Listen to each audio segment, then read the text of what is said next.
Shalom Bapak Ibu Jemaat Tuhan dimanapun saat ini berada, dimanapun saudara menonton video ini.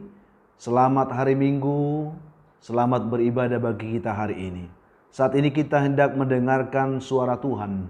Mari kita menyiapkan telinga juga menyiapkan hati kita, supaya suara Tuhan yang kita dengar dapat mengubah hati kita untuk lebih mampu memahami kasih dan kehendak Tuhan yang akan dilakukannya bagi kehidupan kita.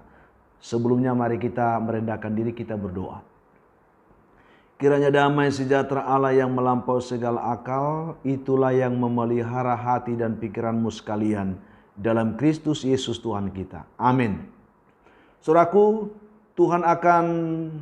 suara Tuhan akan kita dengar pada kesempatan ini lewat firman yang menjadi khotbah dalam ibadah minggu hari ini, yaitu minggu 1 setelah Trinitatis tanggal 11 Juni 2023 yang disiapkan dari kitab Injil Matius pasal 9 ayat 18 sampai ayat yang ke-26. Kebenaran ini saya akan bacakan untuk kita. Mari membuka Alkitab dan kita dengarkan bersama-sama. Demikian firman Tuhan. Sementara Yesus berbicara demikian kepada mereka, datanglah seorang kepala rumah ibadah, lalu menyembah dia dan berkata, "Anak perempuanku baru saja meninggal, tetapi datanglah dan letakkanlah tanganmu atasnya, maka ia akan hidup." Lalu Yesus pun bangunlah dan mengikuti orang itu bersama-sama dengan murid-muridnya. Pada waktu itu seorang perempuan yang sudah 12 tahun lamanya menderita pendarahan maju mendekati Yesus dari belakang dan menjamah jubahnya, karena katanya dalam hatinya, "Asal kujamah saja jubahnya, aku akan sembuh." Tetapi Yesus berpaling dan memandang dia serta berkata, "Teguhkanlah hatimu, hai anakku, imanmu telah menyelamatkan engkau." Maka sejak saat itu sembuhlah perempuan itu. Ketika Yesus tiba di rumah kepala rumah ibadat itu dan melihat peniup-peniup seruling dan orang banyak ribut, berkatalah ia, "Pergilah, karena anak ini tidak mati tetapi tidur." Tetapi mereka menertawakan dia. Setelah orang banyak itu diusir, Yesus masuk dan memegang tangan anak itu, lalu bangkitlah anak itu. Maka tersiarlah kabar tentang hal itu ke seluruh daerah itu. Saudaraku yang dikasihi Tuhan, kebenaran firman Tuhan ini akan kita renungkan di bawah terang tema diselamatkan oleh iman atau dipalua alani haporseaon. Saudaraku, berbicara tentang keselamatan atau diselamatkan, ini adalah suatu keadaan kehidupan yang telah dibebaskan atau bebas dari suatu keadaan atau suatu situasi yang sulit yang mengancam dan bahkan membahayakan seseorang, sehingga akhirnya orang yang dibebaskan itu, diselamatkan itu mengalami kemerdekaan, dia terlepas dan dia mengalami hidup dalam kemenangan. Itu yang kita akan lihat dari kebenaran ini. Saudaraku, kebenaran firman Tuhan yang telah kita baca hari ini merupakan suara Tuhan yang sangat penting bagi kita gerejanya saat ini. Bagaimana tidak, saudaraku, lewat khotbah ini Tuhan ingin menyampaikan ada dua hal penting yang harus kita perhatikan dalam kehidupan kita ini, yaitu yang pertama tentang keselamatan kita atau diselamatkan. Apakah kita sudah diselamatkan, dan tentang iman kita, ya. Dan lewat khotbah ini Tuhan ingin menyampaikan bahwa yang pertama, masih banyak orang yang membutuhkan keselamatan atau rindu diselamatkan oleh Tuhan saat ini. Ini penting bagi kita sebagai suatu tantangan iman. Apakah kita sudah merasa bahagia, senang karena kita sudah selamatkan, sementara masih banyak orang yang membutuhkan keselamatan dari Tuhan hari ini. Dan dari teks khotbah kita ini, saudaraku, ada dua kisah dari pembacaan kita ini yang dapat membantu kita atau memudahkan kita memahami kebenaran ini. Yang pertama tentang kisah kepala rumah ibadat. Hal menarik yang dapat kita lihat dari kisah rumah ibadat ini adalah Anak perempuannya dikatakan baru saja meninggal. Secara jabatan, saudaraku, dia adalah kepala rumah ibadah. Artinya orang ini adalah orang yang terkenal. Dia ini adalah seorang rohaniawan atau seorang pelayan Tuhan. Pastinya dia juga adalah orang yang terhormat, saudaraku, dalam posisinya. Tetapi apapun kedudukan atau apapun jabatan atau posisi seseorang dalam kehidupan ini, atau bagaimanapun terhormatnya atau terkenalnya kita, ini yang perlu. Tetapi ketika pergumulan, ketika masalah atau persoalan itu datang menghampiri kehidupan kita, kita hanyalah manusia biasa yang rapuh, yang tidak berdaya. Kita tetap membutuhkan ditolong atau diselamatkan. Ini yang harus kita lihat dari kisah kepala rumah ibadat ini. Dia orang terkenal, tetapi dia juga membutuhkan pertolongan. Yang kedua, kisah perempuan yang sakit pendarahan selama 12 tahun ini luar biasa. Jika kita melihat kepala rumah ibadah di atas sebagai perwakilan dari orang-orang yang terhormat atau rohaniawan atau para pejabat, kita akan melihat juga perempuan ini sebagai perwakilan dari orang-orang sederhana dan bahkan perwakilan dari orang-orang lemah, orang-orang yang miskin, orang-orang yang tidak bisa berbuat apa-apa selain hanya berlaku pasrah dalam kehidupannya. Orang-orang seperti ini ada banyak di sekeliling kita. Sehingga dikatakan oleh Alkitab, pendarahan yang dialaminya ini bisa saja ini, saudaraku, gambaran dari ketidakberdayaannya secara ekonomi. Dia miskin, saudaraku. Atau mungkin sebelumnya dia kaya tetapi hartanya telah habis. Seandainya dia kaya, mungkin dia akan mencari pengobatan yang bisa menolongnya. Sehingga dia tidak bisa lagi mendapatkan pengobatan yang layak untuk kesembuhan penyakitnya tersebut. Dan dia harus menderita selama 12 tahun dalam pendarahan seperti itu. Dari kedua kisah kehidupan di atas, saudaraku, kita dapat menyimpulkan bahwa siapapun kita, bagaimanapun status atau keadaan kehidupan kita, ketika kita menghadapi pergumulan, sakit penyakit, dan bahkan kematian, saudaraku, kita hanyalah manusia yang tidak berdaya untuk itu. Dan karena itulah kita membutuhkan pertolongan.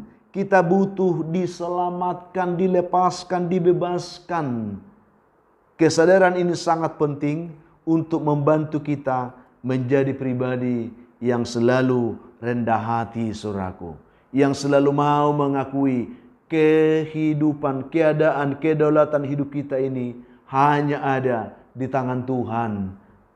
Itu sebabnya Yesus katakan, di luar aku kamu tidak bisa berbuat apa-apa. Ada hal-hal tertentu yang perlu kita sadari bahwa dalam banyak hal kita terbatas. Termasuk dalam hal sakit penyakit.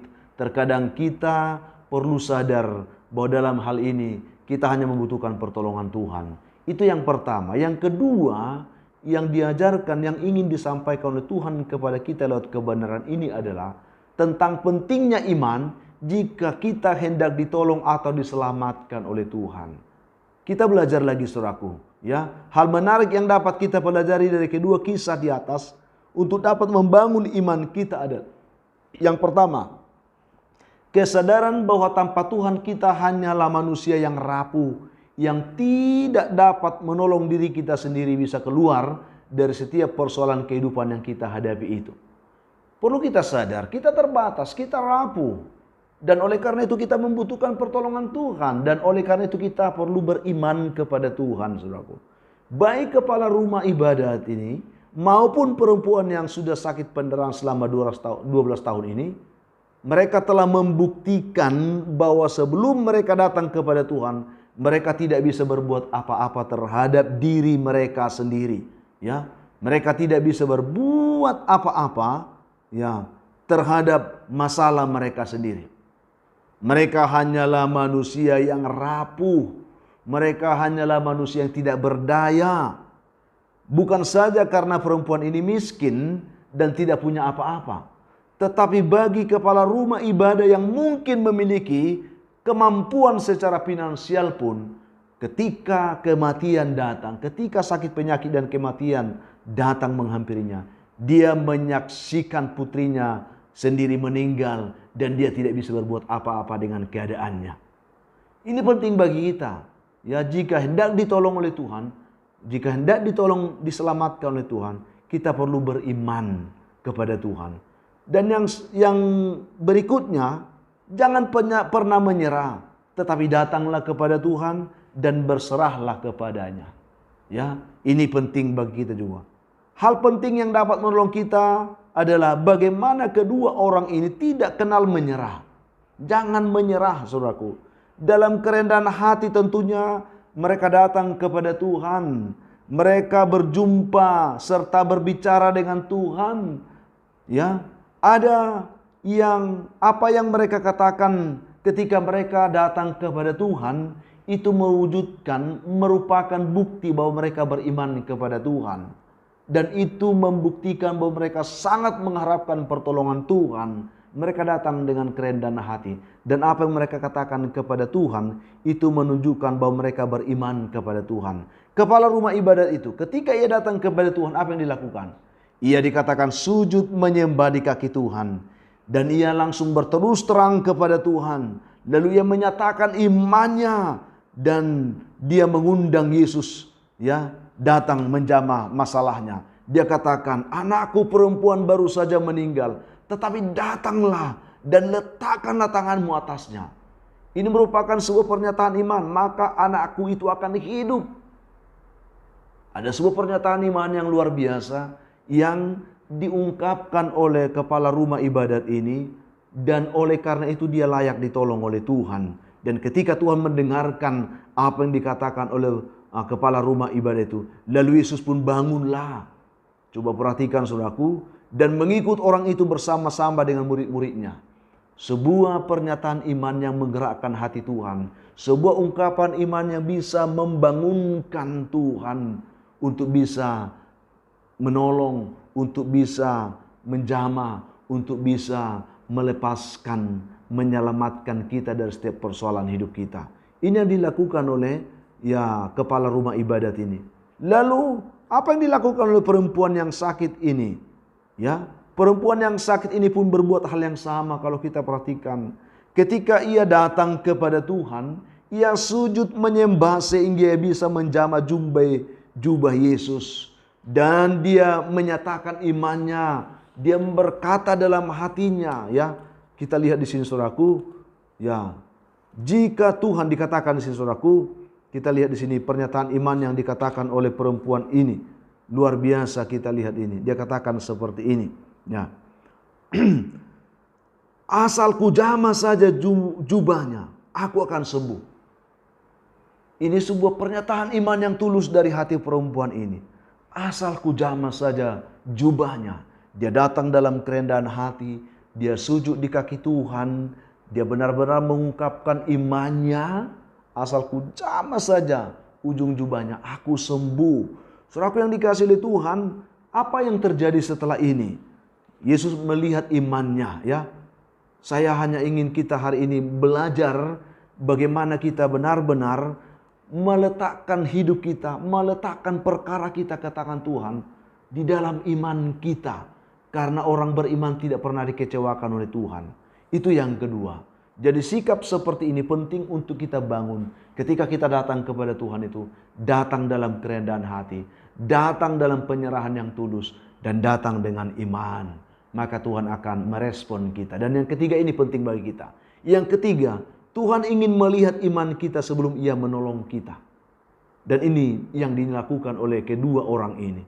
Pernyataan ini sangat penting untuk membangun iman kita.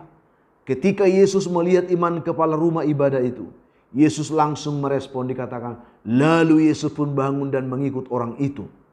Dan tidak hanya di situ, Yesus menyertai dia juga, hingga masuk ke rumahnya dan menjamah masalahnya. Apa yang terjadi setelah itu? Seketika itu anak yang meninggal itu pun hidup kembali. Artinya di sini saudaraku, bagaimana peran iman kita yang sungguh-sungguh bisa mendatangkan Tuhan, menghadirkan Tuhan, terlibat langsung dalam kehidupan kita. Bisa saja kepala rumah ibadah dikatakan, katakan saja satu kata, anakku bisa sembuh. Tetapi dia tidak hanya mau mengatakan itu. Dia ingin benar-benar bahwa Yesus itu hadir dalam masalahnya. Dia ingin benar-benar Yesus itu menyentuh masalahnya. Ya, menjamah masalahnya secara langsung. Dan ini sangat luar biasa iman ya kepala rumah ibadat ini. Dia mampu menghadirkan Tuhan di rumahnya. Dia mampu menghadirkan Tuhan di tengah masalahnya. Dan ini yang kita butuhkan hari ini. Ketika Tuhan melihat iman kita yang sungguh-sungguh, Dia akan hadir di tengah-tengah kehidupan kita. Dia akan menjamah masalah dan pergumulan hidup kita. Dan Dia akan menyelamatkan kita, saudaraku. Demikian juga dengan perempuan yang sakit 12 tahun ini. Ketika Yesus melihat imannya, Yesus merespon dengan luar biasa, berkata kepada perempuan ini, "Teguhkanlah hatimu, hai anakku, imanmu telah menyelamatkan engkau."